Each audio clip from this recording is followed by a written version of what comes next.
खैर मकदम है आपका हमारे इस यूट्यूब चैनल पर। उम्मीद करता हूँ कि आप बहुत ज़्यादा खैरियत से होंगे और आपको उस खबर से रूबरू कराते हैं जो सोशल मीडिया पर लगातार जो है आप देख रहे होंगे। सोशल मीडिया पर एमआईएम को लेकर के एक दावा किया जा रहा है कि एमआईएम 40 सीटों पर चुनाव लड़ेगी इस वक्त बिहार में। कई दावे आपने देखे हैं कि 50 सीटों पर लड़ेगी और उससे बड़ा दावा आपने 70 सीटों पर लड़ेगी। क्या ये हकीकत है? इसमें कुछ सच्चाई है? क्या ये औपचारिक रूप से पदाधिकारी जो ऑल इंडिया मजलिस इत्तेहादुल मुस्लिमीन के हैं बिहार के अंदर, क्या उन्होंने इस बात को कंफर्मेशन की है? क्या असदुद्दीन ओवैसी ने यह ऐलान किया? चलिए मैं आपको बताता हूँ। असदुद्दीन ओवैसी ने एक टीवी इंटरव्यू में बता दिया था कि अख्तरुल ईमान के साथ हमारी लगातार मीटिंग चल रही है और हम जो है वो चुनाव बहुत मजबूती के साथ लड़ेंगे। अख्तरुल ईमान का एक स्टेटमेंट भी आपको याद होगा कि 4 तोड़े हो 24 लाएंगे, मतलब 24 विधायक की तैयारी तो वो बना चुके थे आज से 5 साल पहले। लेकिन क्या इस वक्त जो है ऑल इंडिया मजलिस इत्तेहादुल मुस्लिमीन, एक चीज तो क्लियर हो गई कि अख्तरुल ईमान ने क्या कहा था कि 4 तोड़े हो 24 लाएंगे, तो 20 सीटों पर 2020 में चुनाव लड़े थे, तो मतलब 20 सीटों पर तो चुनाव ऑल इंडिया मजलिस इत्तेहादुल मुस्लिमीन नहीं लड़ने जा रही है। कम से कम अगर 24 जीतने के लिए तो 24 सीटों पर तो लड़ना ही पड़ेगा, मतलब सारी सीटों पर जीत होगी। ये भी जो है हर पार्टी के लिए संभव नहीं होता है कि कोई कि जितनी जितनी सीटों पर लड़े उतनी जीत करके आए, ये संभव नहीं होता है। बहुत राजनीति में ये जो है कयास लगाना, मानो मतलब मन बुद्धि के तरीके सोचना। कोई बात नहीं, चलिए उस हकीकत से रूबरू कराते हैं। सबसे पहले वो जो सीटें थी 2020 में चुनाव जहां पर लड़ा गया था, वो कोचादामन थी, किशनगंज थी, बहादुरगंज थी, ठाकुरगंज थी, कस्बा था, अररिया था, नरपतगंज था, छातापुर था, प्राणपुर था, जाले था, दरभंगा में चुनाव लड़ी थी, सुगौली में ऑल इंडिया मजलिस इत्तेहादुल मुस्लिमीन ने चुनाव लड़ा था, भागलपुर में लड़ा था, गया में लड़ा था, पूर्णिया में लड़ा था और धमधा में लड़ा था और पीरो में लड़ा था और मनिहारी में नहीं लड़ा था। ये लगभग 17 सीटें हैं आपके सामने हैं। अब ऑल इंडिया मजलिस इत्तेहादुल मुस्लिमीन जो सोशल मीडिया पर लगातार दावे की जा रहे हैं कि असदुद्दीन ओवैसी की पार्टी बिहार के अंदर एंट्री तो 2015 में मारी थी, लेकिन जीत का परचम 2020 में लहराया था और 5 विधायक जीत करके आए थे। 20 सीटों पर चुनाव लड़ते हैं और 5 सीटें जीत करके आते हैं। लेकिन 2025 में क्या प्लान है? तो 2025 का प्लान मैं आपको बताता हूं।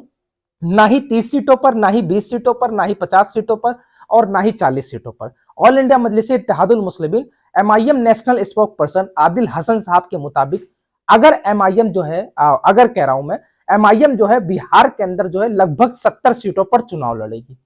खबर तो बहुत बड़ी है, लेकिन सवाल भी है। एमआईएम 70 सीटों पर कौन कौन सी सीट पर लड़ेगी? तो पिछली सीटें तो आप देख चुके हैं, अब और भी ऐड होंगी। तो सवाल है कि दूसरा मुस्लिम बहुल इलाके भी होंगे या फिर हिंदू बहुल इलाकों में भी चुनाव लड़ेगी? तो बिल्कुल असदुद्दीन ओवैसी की पार्टी जो है वो अब हिंदू बहुल इलाकों में भी चुनाव लड़ेगी। अब एक और सवाल, क्या हिंदू वोटर एमआईएम में कन्वर्ट हो पाएगा, असदुद्दीन ओवैसी को देगा या फिर किसी चेहरे को देगा?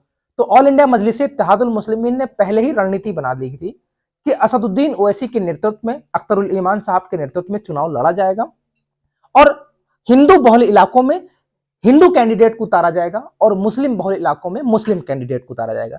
70 सीटों पर लगभग ऑल इंडिया मजलिस इत्तेहादुल मुस्लिमीन चुनाव लड़ेगी और उनमें 50% यानी आधे जो है जितनी भी सीटों पर चुनाव लड़ती है, आधे आधे उम्मीदवार जो होंगे वो मुस्लिम समुदाय से नहीं होंगे, मतलब वो दूसरे समुदाय से होंगे। अगर सिख समुदाय वाली सीट, सिख बहुल सीट होगी तो सिख कैंडिडेट होगा या फिर कोई और भी हो सकता है। लेकिन एक चीज तो बिल्कुल कंफर्म हो चुकी है कि असदुद्दीन ओवैसी की पार्टी 70 सीटों पर चुनाव लड़ने जा रही है। जब से असदुद्दीन ओवैसी की पार्टी के पदाधिकारी आदिल हसन ने यह ऐलान किया है, तमाम राजनीतिक पार्टियों में खलबली मच गई है। वो आपने 2020 में तूफान देखा था, असदुद्दीन ओवैसी की लहर देखी थी। अब सुनामी देखने के लिए तैयार हो जाइए, क्योंकि रणनीति पहले ही बन गई थी। रणनीति क्या थी कि 4 तोड़े हो 24 लाएंगे। इसका मतलब साफ था कि तेजस्वी यादव को यह बताना था कि देखो हम 20 सीटों पर लड़े हैं, तुमने मेरे 4 विधायक तोड़ लिए हैं, तो अब जान लो कि ज्यादा से ज्यादा हम सीट पर लड़ेंगे और 24 विधायक जीत करके आएंगे। हालांकि 24, 23, 22, 30, 32 कुछ भी हो सकते हैं, वो एक अलग बात है। चुनावी नतीजे बताएंगे, चुनाव की रणनीतियां बताएंगी, क्या रणनीति, किस रणनीति को थोड़ा काम किया जा रहा है। लेकिन इस वक्त की खबर यही है कि असदुद्दीन ओवैसी की पार्टी बिहार में जो है वो लगभग 70 सीटों पर चुनाव लड़ेगी। अख्तर ईमान जो है इस वक्त जो है बहुत ताकत से, बहुत गर्मजोशी से जो है बहुत मजबूती के साथ चुनाव लड़ने की तैयारी रणनीति बना चुके हैं। राणा रंजीत हो या फिर इंजीनियर आफ्ताब साहब हो या फिर आदिल हसन साहब हो या अख्तरुल ईमान साहब हो, इन तमाम लोगों के नेतृत्व में ऑल इंडिया मजलिस इत्तेहादुल मुस्लिमीन लगभग 70 सीटों पर चुनाव लड़ेगी। हालांकि अभी भी इसकी औपचारिक पुष्टि हम नहीं करते। ये जो मिला है वो लगभग 70 सीटों का, वो भी हमें सोशल मीडिया के माध्यम से ही खबर पता चली है। हालांकि मैं जहां तक कि मैंने ऑल इंडिया मजलिस इत्तेहादुल मुस्लिमीन के पदाधिकारी से संपर्क किया है तो ज्यादा से ज्यादा सीट पर लड़ेगी चुनाव। मतलब 20 सीटों पर तो नहीं लड़ने जा रही है, 30 सीटों पर तो नहीं लड़ने जा रही है, लगभग 50-70 सीटों पर चुनाव ऑल इंडिया मजलिस इत्तेहादुल मुस्लिमीन चुनाव लड़ेगी। खैर, मेरे यूट्यूब चैनल को सब्सक्राइब कीजिएगा और वीडियो शेयर कीजिएगा।